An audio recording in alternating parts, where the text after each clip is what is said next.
Hi, it's me, Mark Orwoll, at it again.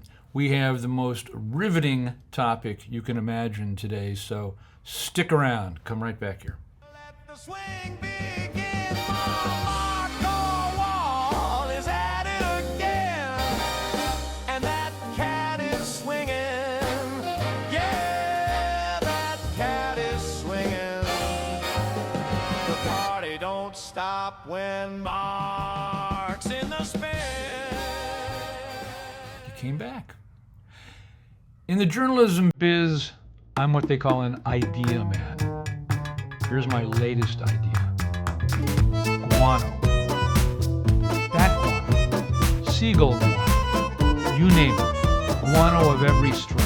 Bring it on. The idea is this. A huge craving for guano descended on America in the late 19th century. Okay, craving is probably not the best word choice, but people couldn't get enough of it. So being the big idea person that I purportedly am, I figured, heck, write a book about guano and cash in on the guano craze. I'm now at the let's think about this a little bit more before we devote too much time only to fail stage of the craze. But it's still a possibility.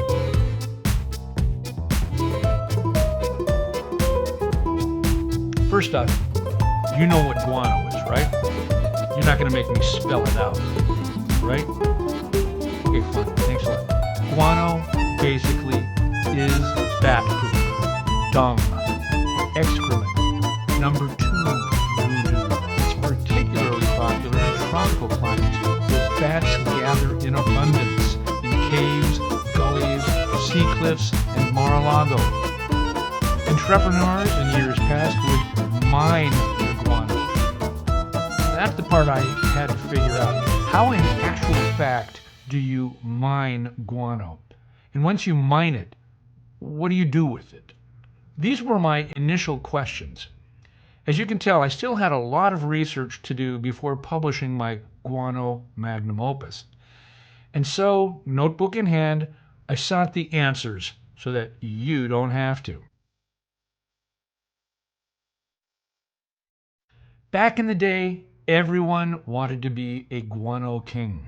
For example, in 1860, a young sea captain, James W. Jeanette, discovered guano on the Arcas Islands off Campeche, Mexico. He made later visits to the island in 1867, 1869, 1875, and 1879 before finally filing a claim under the Guano Act. Don't crack up. There is a United States congressional resolution embedded in the federal law books called, and I am not making this up, the Guano Act, which would actually be a good name for a rock band. The Guano Islands Act of 1856, or as we like to call it around the Orwoll breakfast table during our early morning chats, 48 United States Code Chapter 8, subparagraph 1411 through 1419 says, citizens of the United States can take possession of unclaimed, uninhabited islands containing guano deposits in the name of the United States. In fact, though, we don't care if people live on or claim an island. We're the United States. We will uninhabit you if we must. We have come for your guano. Guano was mostly mined manually, using shovels and carts. Scoop up a big pile of bat poop with a shovel, dump it into a cart, then put it onto your ship. In some cases, the guano was piled so high and thick that the workers had to use explosives. Yes, they used dynamite to blow up bat scat. Imagine this scenario. Teacher, now tell the class what your father does for a living, Johnny. Johnny. Well, he's a businessman. Pretty soon, with your ship laden with guano and a clothespin clasping your nostrils shut, you sail proudly back to San Francisco or New York and ask yourself, but what am I going to do with all this guano? No problem. You sell it to farmers for fertilizer. Guano is not just an individual bat's excrement. No, no. Guano is the piled up, very thick, accumulated community excrement that lends guano its rich blend of nitrogen, phosphate, potassium, and possibly vitamin B3 to make you run faster and jump higher and grow the corn as high as an elephant's eye. The newspapers were full of the bold adventures of dashing guano explorers in the later Victorian years. Captain Jeanette was once stranded with his cook, whom he called an intelligent Japanese named James Cook, and 12 laborers on Roncador Island in the Caribbean.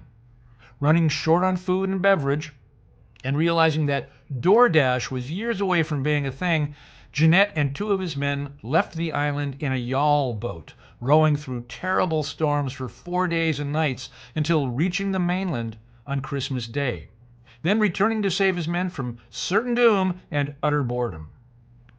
A worker uprising on Navassa Island in 1891 led to people being killed by hatchets, dynamite, and a sledgehammer, all for guano. And have you ever mistakenly checked the box for U.S. minor outlying islands on an official form? I sure have. You can thank the Guano Islands Act of 1856. Johnston Atoll, Jarvis Island, Kingman Reef, and Midway were positively swimming in guano. So we claimed them. But guano was not strictly limited to American enterprise. Witness the Franco-Chilean indemnity case of 1901, in which France and Chile nearly came to blows over guano rights. In fact, Peru, Bolivia, and Chile actually did go to war over guano in 1879, as you recall from your freshman history class. Ernest Hemingway, the famous author, had a brother named Lester, or Leicester, or Leicester, but I think it's Lester. In 1964, with money from a biography he wrote about Ernest, Lester devised a plan. I will make an 8-foot by 30-foot raft and anchor it to the bottom of the ocean off the coast of Jamaica and remain there until lots of bats fly overhead and poop on my raft.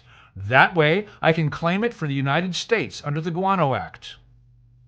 Ultimately, he claimed half the floating island for the United States and the other half the micronation of New Atlantis. You can probably guess how successful that was. Yes, it's all true.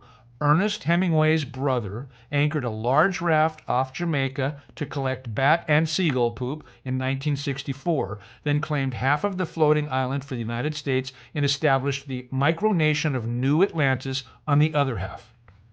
I can only wish I was smart enough to make up stuff like this.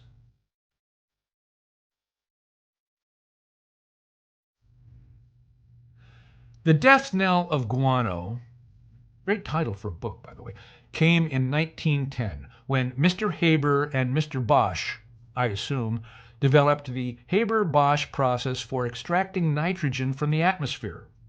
It was, like the atmosphere itself, cheap and abundant. Meantime, people like Captain Jeanette and the Bolivians had pretty much depleted the world's guano supply. As for Lester Hemingway, I've made him out to seem like a kook just because he claimed a raft to be a guano island and then created his own nation called New Atlantis. I mean, who hasn't? He actually had a serious intent. New Atlantis, as a sovereign country, could mint coins and create postage stamps which could be sold. The revenues from which sales would be used to support oceanographic research. Meantime, and you probably won't believe this, the Guano Islands Act of 1856 is still in effect. Considering that most guano mining came to a halt more than a century ago, thanks to Haber and Bosch, there's got to be a hell of a lot of guano out there somewhere. We're going to need a bigger boat.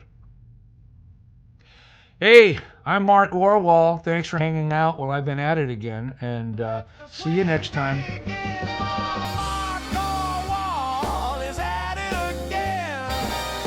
And that cat is swinging. Yeah.